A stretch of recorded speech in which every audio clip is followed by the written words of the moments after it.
Хайрлы акшамlar, доброго вечора. Це Бугун на телеканалі АТР. Президент України Володимир Зеленський вважає, що вторгнення Російської Федерації може відбудеться до великих міст, зокрема до Харкова, під захистом російськомовного населення, під приводом захисту російськомовного, і це буде початком великомасштабної війни, вважає український президент. Якщо Росія вирішить посилити ескалацію, звичайно, вони збираються це зробити на тих територіях, де історично проживають люди, які мали родинні зв'язки з Росією. Харків, який під контролем уряду України, може бути окупований. Росії потрібен привід. Скажуть, що захищають російськомовне населення. Після окупації та анексії Криму ми розуміємо, що це можливо і може статися. Але я не знаю, що вони збираються робити, бо це є великі міста. У Харкові проживає понад 1 мільйон жителів. Це не буде просто окупацією, це буде початком великомасштабної війни. Bu saatimizin biz Kırımtatar cevabı arayacağımız misafirimiz online şeklinde Kırımtatar Milli Meclisi'nin reisi Rifat Ağa Çubarov. Rifat Ağa, hoş geldiniz. Hayırlı akşamlar. Hayırlı akşamlar. Nihayet sizden görmeye başlayalım. Bu hafta şimdi pek faal Türkiye'nin Cumhuriyeti Erdoğan teklifleri ikinci kere arabuluculuk tekliflerini ilan etti.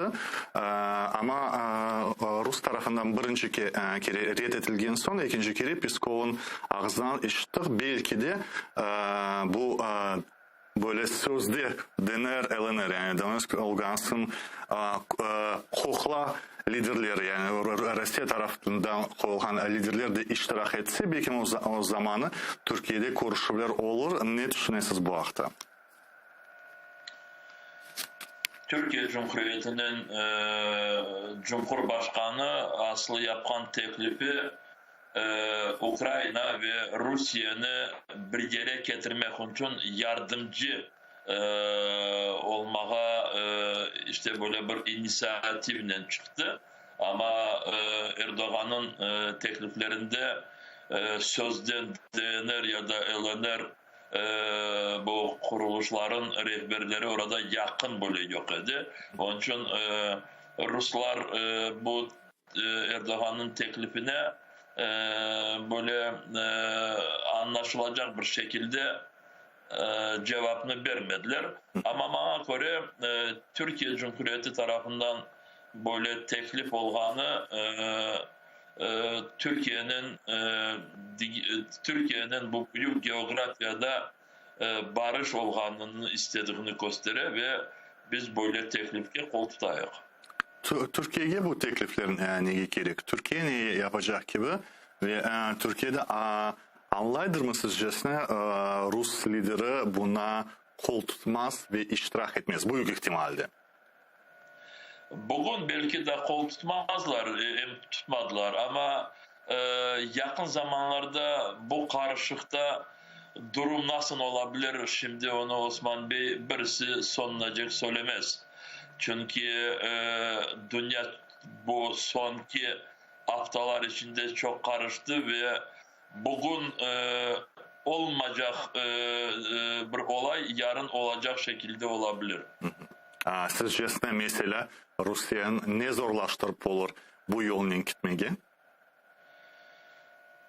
Baskınlar. Şimdi bilirsiniz bu sonki 10 gün içinde çok dinamik böyle adımlar ve konuşmalar ötkerilmişti. Misal için 10. yanvarda Rusya ve Amerika Koşma Ştatları arasında böyle online konuşma oldu. Ondan sonra 12. yanvarda Rusya ve NATO arasında konuşmalar oldu Brüksel'de. 13. yanvarda Rusya ve Avrupa Güvenlik ve İşbirliği Teşkilatı'nın temsilcilerinden ya da OBSE temsilcilerinden konuşmalar ötkerildi. 19.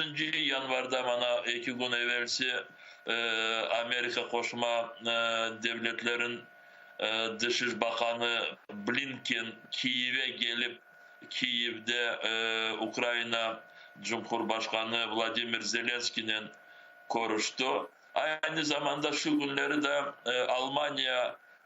Almanya'nın Dışişleri Bakanı hem Kiev'e hem Moskova'ya varıp geldi. İşte bakınız bu hepsi şimdi dünyanı bu savaştan kurtarmasına bu konuşmalar hizmet etişi gerek.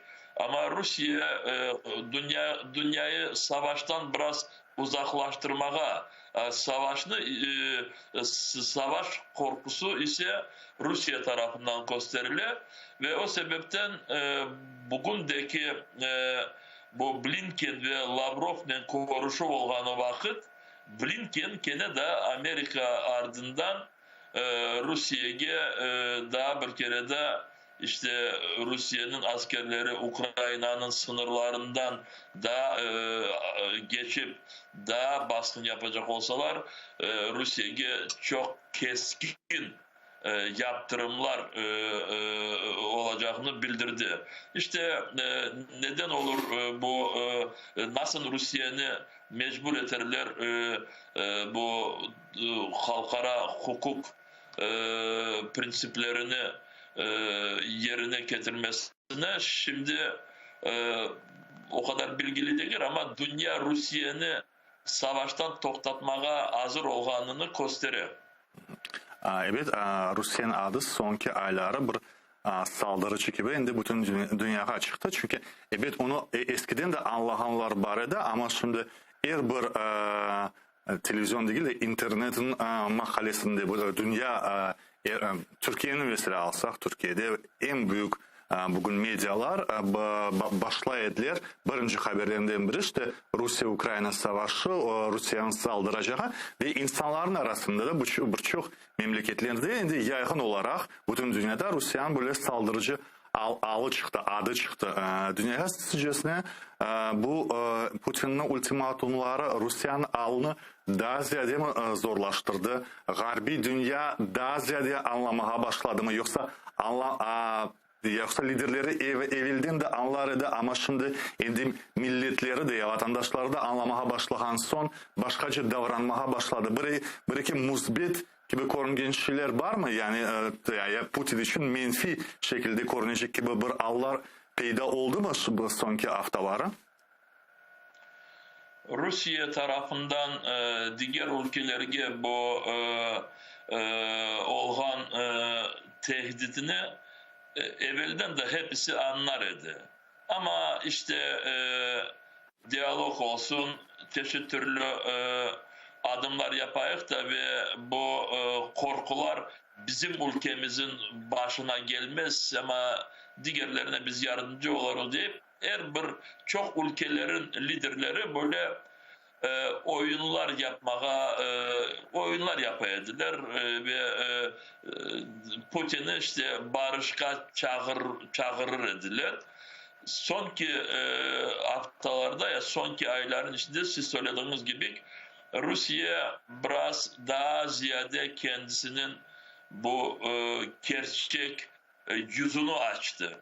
Ve bu yüzden diğer ülkeler ve diğer toplumlar daha ziyade korktular. Çünkü Rusya'nın gerçek yüzü işte Rusya'nın bu istediklerini dünyaya şantaj edip yerine getirmek için Moskova her bir şeye hazır olğanını göstermeye başladı ve ortada savaş sözü çok böyle ziyade kullanmaya başlandı ve Rusya gerçekten de diğer ülkeleri ya da Batı ülkeleri birinci sırada onları savaşın cenk'nin işte korkutmaya başladı. Şimdi siz Osman Bey bilesiniz ama ben eminim teleseyirciler de çok bunu kendileri gözlemiştirler. Misal için Rusya'nın bu Gosduma toplantılarında oradaki Rusya'nın parlamentosunda olan partilerin liderleri Zhirinovskiy ve diğerleri gibi söyleri kendi çıkışlarında Rusya parlamentosunda Rusya'nı misal için Ukrayna'ya karşı savaş başlanmasına çağıralar. Açıktan açık. Deyler ki oldu yeter. Beklemeye bir şey gereği yok. Yarın bir gün endi saldırayık, urayık, yıktırayık ve o devleti yok edeyik diye böyle çıkışlar yaparlar. Elbette bu hepsi dünyanı ziyade bir taraftan korkuttu ve biraz birleştirdi. Ama ikinci taraftan deyirlər Putin'in de toxtatmaq mümkün ekan ve mümkün misalini göstergende Kazakistan'ı gösterirler. Sankidir işte Çin ve Türkiye baskısının Rus ordusu tez Kazakistan'dan çıktı. Sizce öyle mi oldu? Yani Rusya'nın da korkacak şeyleri var mı bu dünyada? Gerçekten de Rusya beklemedik böyle zamanında vaktinde Kazakistan'dan tez askerlerini aldı. Ve bunu çoksumuz ben şahsi uzun beklemedim. Çünkü ben de biliyorum ki Rusya bir yere girgen sonra oradan onu çıkarması pek çok zor ola. Ve on binlerden insanları öldürgen son o vakit belki Afganistan gibi misal için bu Sovyet Birliği zamanında. Ama buradan gerçekten de bir hafta, 1,5 hafta arasında askerlerini oradan aldılar ve ben de öyle düşünüyorum ki Kazakistan'a girdikleri vakit Kazakistan'ın komşuları en büyük komşusu bu Kitay ya da Çin ve bu Çin'den soramayıp oraya ya da izin almayıp, razılık almayıp oraya girdiler ve Pekin bunu kotermedi ve elbette ama Batı ülkelerinden böyle bir kavgaya geldiği vakit ya da Allah göstermesin bir savaş başlandığı vakit Çin burada öyle direkt girmez ve chatten bakıp durar burada. O sebepten Çin'in politikası Rusya'nı tek Batı taraflarga yönlendirmek yani sağ tarafta özünü egemenliğini göstermek.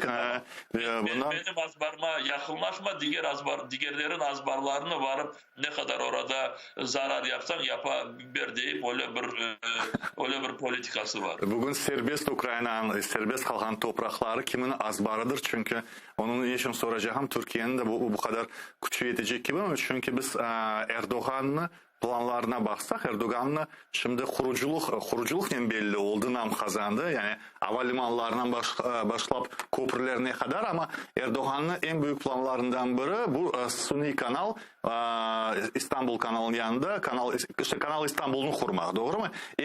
Belki onun 20 yıllık iktidarının en büyük, en pahalı leyhasıdır.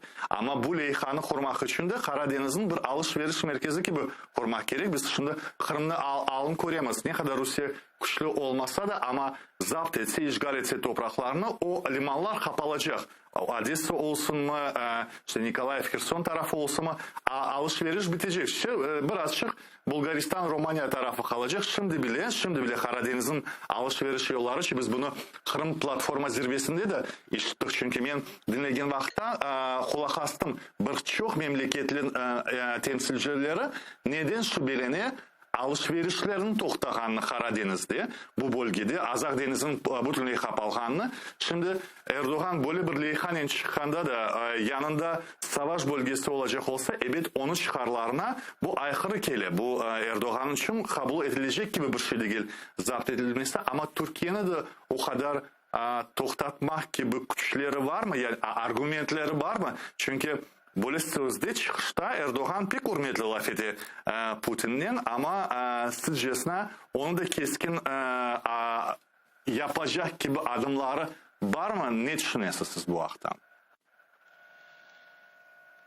Böyle ülkeler arasındaki bağları kozogumuza aldığımız vakit elbette hem söylediği sözlerine dikkat etmeye gerek ama ondan da ziyade yapkanlarına dikkat etmeye gerek.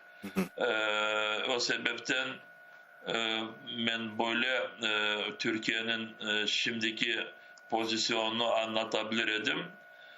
Türkiye birinciden Karadeniz Rusya Federasyonu'nun içeri bir özeni gibi olganını hiç istemez.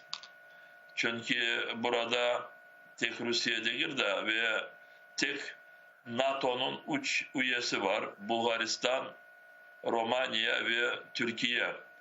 Şimdi burada bakınız, bugün belki siz dikkat ettiniz mi, dikkat etmediniz.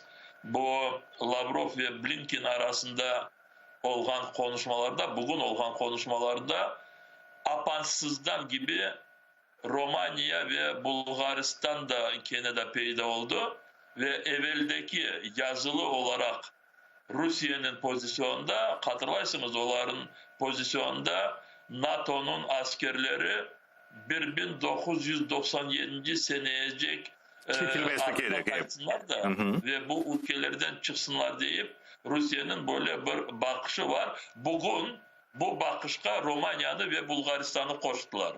Siz bunu nasıl koruyorsunuz? Amerikanların oradaki 10 yıllarla böyle yerleşken, misal için Kostence şehrinde orada askeri uçak, çok askeri uçakları yerleştirmek için çok yatırımlar yapıldı. Kostence'nin limanında ayrıca bu askeri gemileri oraya yerleştirmek için çalışmalar alıp varıldı. Ya da Bulgaristan'da bilgili böyle şekilde güçler, NATO'nun güçleri korçalamak için Bulgaristan'ı yerleştirildi. Ve Rusya'nın şimdi bu isteği daha çok ziyade bir topike getiriyor. Ve bu sebepten şimdi elbette Türkiye Cumhuriyeti'nin rehberleri bu etraftaki komşu ülkelerde aralarında barış olganını isterdi. Çünkü Karadeniz ülkeleri arasında ne kadar ziyade barış olsa o kadar Rusya'nın bu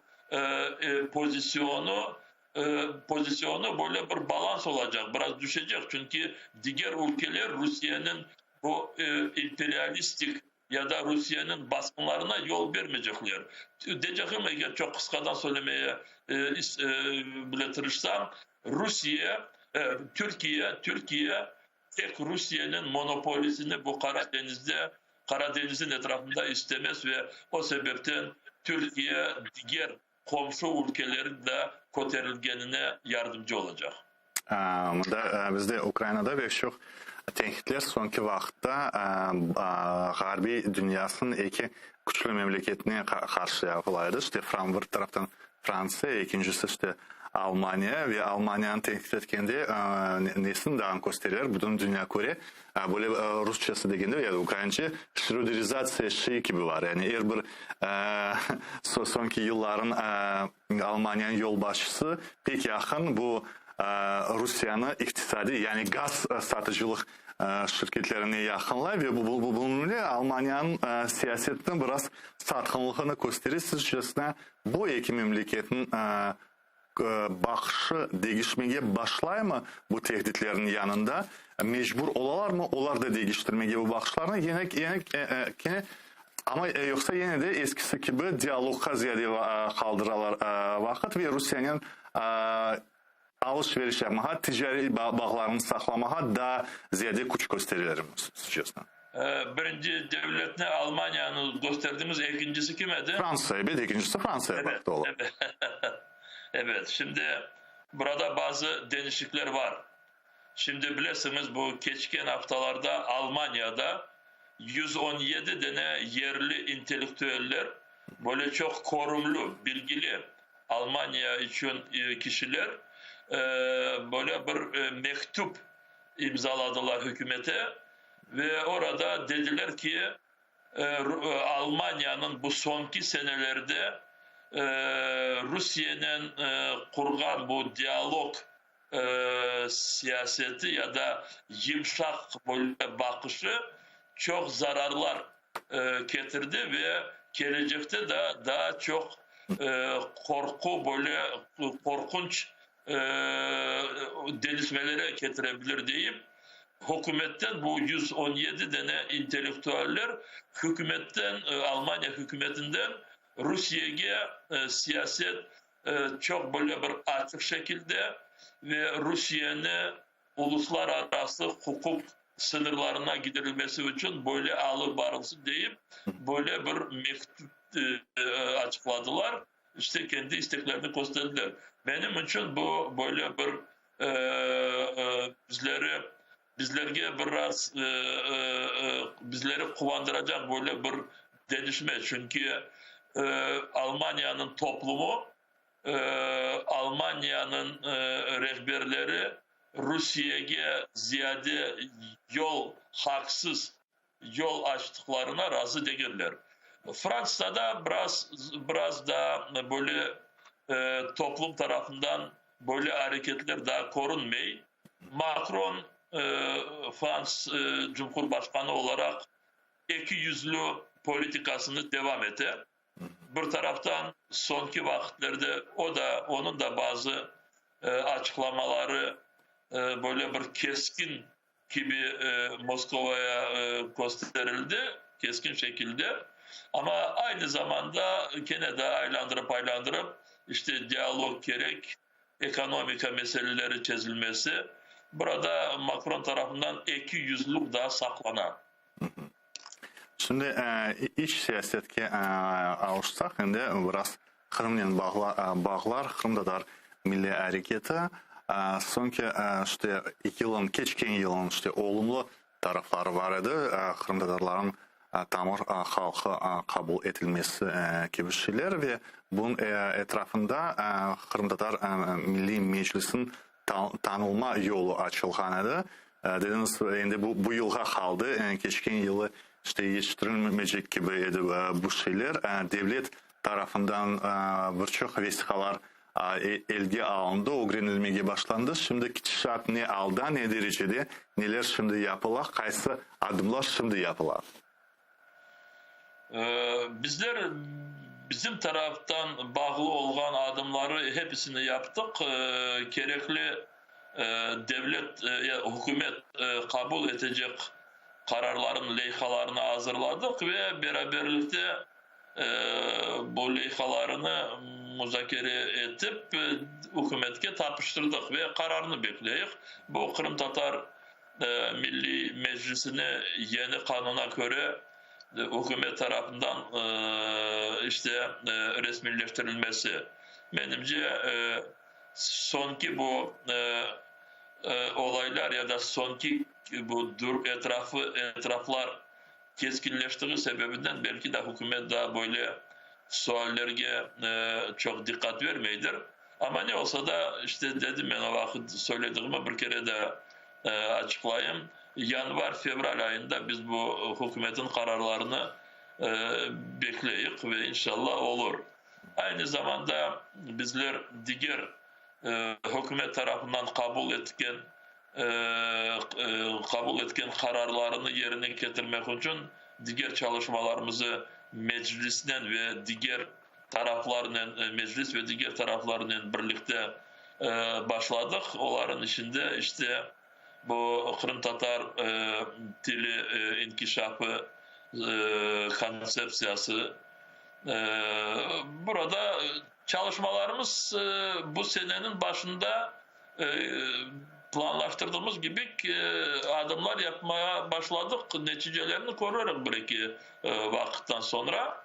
Şimdi 26. Fevral konu bu Kırım işgal edildiği 8 sene tola ve benim için burada hem hükümet taraftan hem dünya ya uluslararası teşkilatlar tarafından bizler milletimizi ruhlandıracak böyle bir mesajlar, böyle bir işte fikirlerini seslendiğini bekleyik ve ona bir iki hazırlıklar yapayık.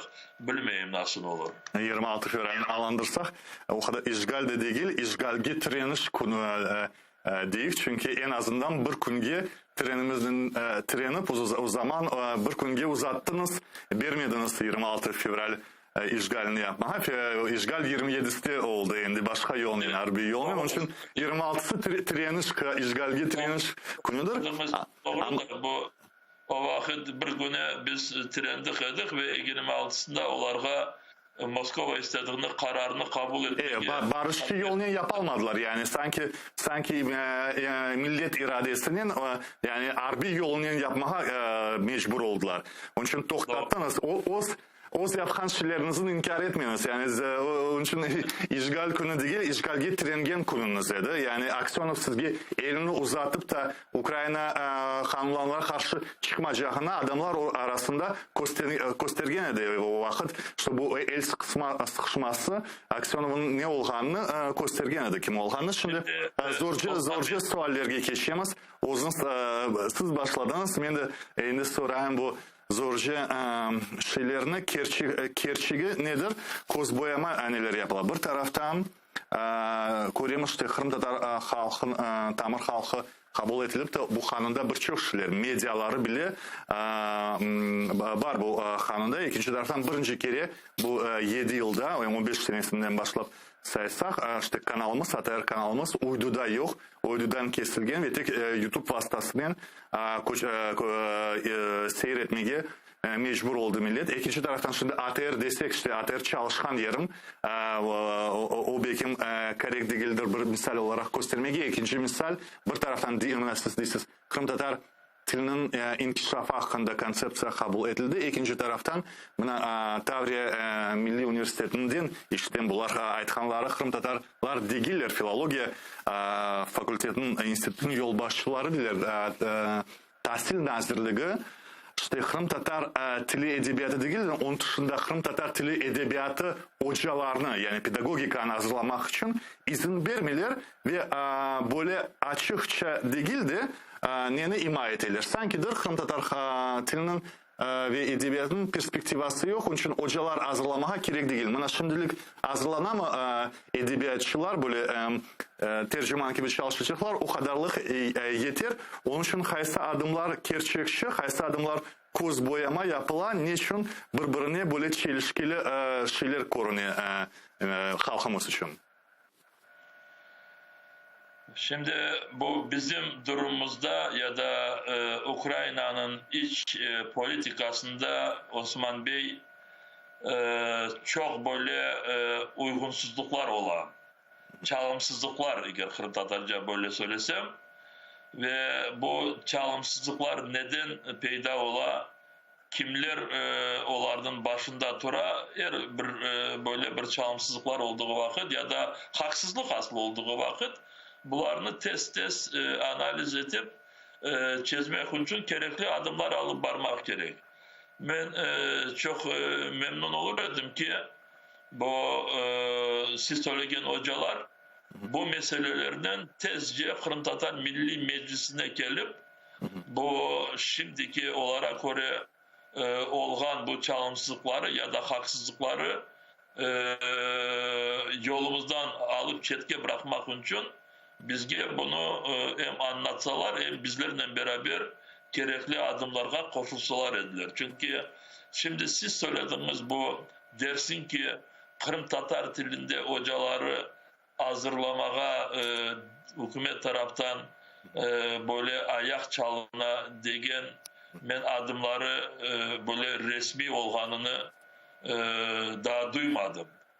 Onun için bunu sizden şimdi bu sual soradığımız vakit öğrendim de ve söz vereyim pazar ertesi bu hocalar kendileri buna böyle bir kendi isteğlerini ziyade koşmayıp da bizge haber etmediklerine bakmayıp biz onların mutlak pazar ertesi bağlanırız ve eğer bu söyledikleri öyle doğru olmuş olsa bunlarını çözmeye, yolumuzdan almaya gerekli adımları yaparız. Sonraki sualım o da zorca sual olacaktır. 2019'da özüm de başım belə qalxan edim. Ben o vaxt Facebook'umda yazanda şimdi meclis reisini saylav cedvelini hoşmayıptı. Başka insanların bu cedvelge hoşup bu sadece bu iki insan arasındaki yani Poroshenko Çubarov arasındaki alakalarını yani münasebetlerini göstermiyor. O milli hareketke gösterilgen biraz itibarsızlık işlerini keskince yazganda şu başımı belaha halkan edin için şimdi çekinen bazıda böyle yorumlardan böyle değerlendirmelerinden ama men başlamadım. Diasporanın temsilcileri bunu gösterdi. Geçen hafta Ukrayna işte bir heyetinin Türkiye'ye varıp kelgen son bizim hürmetli, saygılı ve çok yardımını korgen bir milletvekilimiz Rüstem Umerov'un foto resmini korgende birinci ve onun Rusça yazısı Hırvatarca ayetayım yani liderler törge çıka şeyini bazı diaspora tarafından tenkit edildi. Ben aytmayayım içte nasıl laflar kiti belki mozunuz da işledirsiniz ama içten de bayağı laflar kiti o olsun başka yerlerde birçok insan birbirine bu resmini gösterdi. Yaxşı Çubarov'un bilginmeseniz en azından milli lider Ali'den sağ yani dan o bakşans olup gitmedi ama aralarında Mustafa Cemilov da vardı. Onun için sualım böyledir.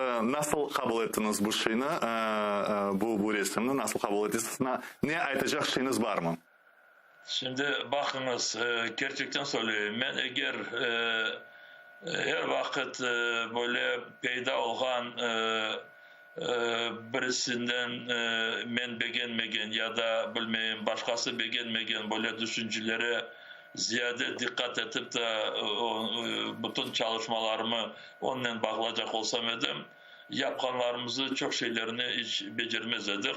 O sebepten ben aslı o fotolar olganının bazı insanlar belki manasını ya da manasını değil de sebebini böyle çok farkına varmamıştırlar da Türkiye geçen haftası 2 hafta evvelsi Ukrayna Yukarı Şurası'ndaki Ukrayna-Türkiye dost grupasının azaları ya milletvekiller onların içinde Aktem Çiğgoz, Rüstem Umerov, liderimiz Mustafa Ağa ve diğer milletvekilleri böyle bir ziyaretle Türkiye'ye varmışlar ve bu ziyaretke ayrıca Kırım Tatar Milli Meclisi de